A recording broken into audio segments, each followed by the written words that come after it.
ঠিক এই মুহূর্তে যে জায়গাটিতে আমি ক্যামেরা অন করেছি, এই জায়গার আসলে নাম কি আমি এখন পর্যন্ত জানি না। এটি কিন্তু সত্যি। ঠিক এই মুহূর্তে আছি এখানকার ফেরি ঘাটটিতে। খুবই চমৎকার একটি রাস্তা। ওই যে দূরে দেখতে পাচ্ছেন, ওটি হচ্ছে লাগোডিয়া এয়ারপোর্ট। এখানে একটু পরপরই বিমান এসে অবতরণ করছে, উড্ডয়ন করছে। পাখি আর মানুষের মধ্যে এক ধরনের বন্ধুত্ব রয়েছে। এই বন্ধুত্বের একটি নিদর্শন এই যে এখানে দেখতে পাচ্ছেন। গত কয়েকদিন ধরেই ধান আর শিশিরের জন্য বেশ মায়া হচ্ছিল। হাজার মাইল দূরের এই দেশে শিশিরের শব্দের মতন সন্ধ্যা আসে না। এখানে শীতের সকাল বা সন্ধ্যাকে স্বাগত জানায় সাদা শুভ্র তুষার। অঝরে ঝরে পড়া তুষারে ঢেকে যায় গাছের পাতা, পথঘাট সবকিছু। দুপুর থেকে তেমনই এক তুষারপাত শেষে পেলাম এমনই এক বিকেলের দেখা। এ যেন এক কাকতালীয় বিকেল।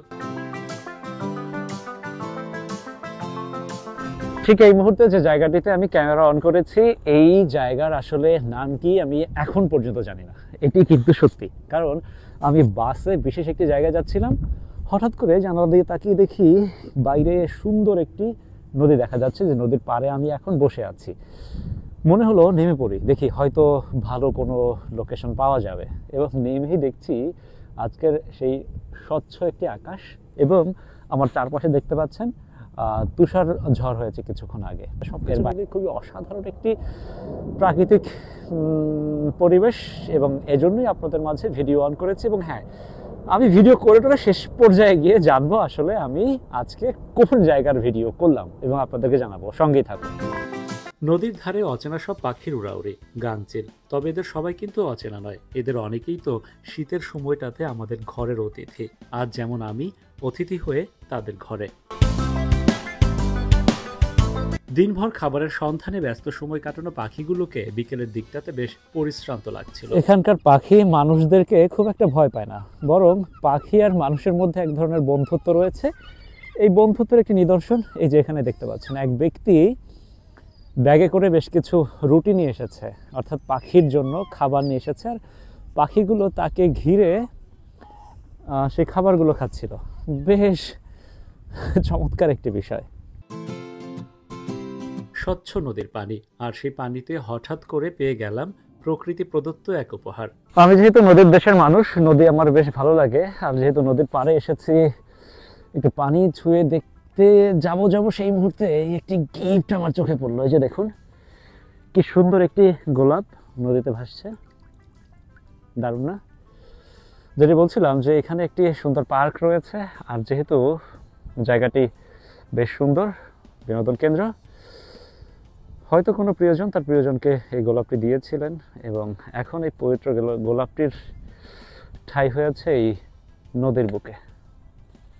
ফুল দেখতে দেখতে নদীর তীরে ভাসতে থাকা আরো কিছু চোখে পড়ল। পচা তরমুজ, ডাবের খোসা, আরো কত কি। গৃহস্থালী সব আবর্জনা নদীর বুকে কি করে এলো, এসব ভাবতে ভাবতে হঠাৎ যা চোখে পড়ল তা স্বপ্নেও ভাবিনি। নদীর ধারের বাড়িগুলো কিন্তু বেশ সুন্দর, প্রায় একই রকম নকশায় তৈরি। সবগুলো বাড়ির সামনে রয়েছে খোলা জায়গা, রয়েছে গাড়ি পার্কিং সুবিধা। তবে এসব ঘর ও ঘরের বাসিন্দাদের জন্য সব থেকে বড় আশীর্বাদ এই নদী। ঠিক এই মুহূর্তে আমি আমার অবস্থান সম্পর্কে নিশ্চিত হয়েছি, এবং সেটি অবশ্যই গুগল ঘেটে। ঠিক আমি এই মুহূর্তে আছি, বা আমার অবস্থান এই জায়গাটিতে, এবং এই জায়গাটিকে বলা হচ্ছে ক্যাসে হিল পয়েন্ট। এবং এই যে নদীটি, সেই নদীটির নাম নিউ ইয়র্কের ইস্ট রিভার।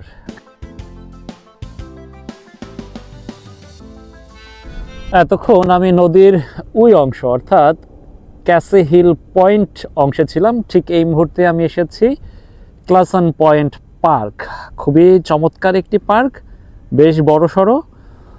প্রতিদিন বিকেলে এখানে অনেক মানুষের উপস্থিতি হয়, যদিও আজ বেশ ঠান্ডা, এই জন্য খুব বেশি মানুষ আমি দেখতে পাচ্ছি না। আর ওই একটি অংশ আপনারা দেখতে পাচ্ছেন ক্যামেরায়, যেটি হচ্ছে একটি ফেরি ঘাট। নদীর এই অংশের পারে নলখাগড়া নেই ঠিকই, তবে আছে বড় বড় পাথর। একটু পরপর যাত্রী নিয়ে ছুটে চলছে ফেরি। পার্কের বেঞ্চে বসেই যা উপভোগ করা যাচ্ছে বেশ সুন্দরভাবে।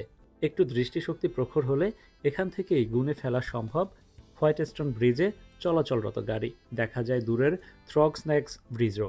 দুটি ব্রিজই সংযুক্ত করেছে দুটি শহর, ব্রঙ্কস ও কুইন্সকে। ঠিক এই মুহূর্তে আমি রয়েছি ফেরিঘাটে, আর এটি হচ্ছে ফেরিতে ওঠার যে সড়ক, সেই সড়ক। এবং দেখতেই পাচ্ছেন একটি ফেরি এগিয়ে আসছে যাত্রী নেওয়ার জন্য ফেরিঘাটে। পরন্ত বিকেল, পুরো এলাকাটি খুবই চমৎকার লাগছে। চলুন ফেরিঘাটটি ভালো করে দেখাই। বিকেলের দিকটাতে ফেরিঘাটে মায়াময় সুন্দর এক পরিবেশ তৈরি হয়। এর কারণ আর কিছুই নয়, গোধূলির অপরূপ সৌন্দর্য। ফেরিঘাটে বসেই স্পষ্ট দেখা যায় কুইন্সের সুবিশাল অট্টালিকা আর লাগোডিয়া এয়ারপোর্টের ট্রাফিক কন্ট্রোল টাওয়ার। শুধুই কি তাই, স্পষ্ট দেখা যায় বড় বড় এক একটা প্লেনের উড্ডয়ন এবং অবতরণ।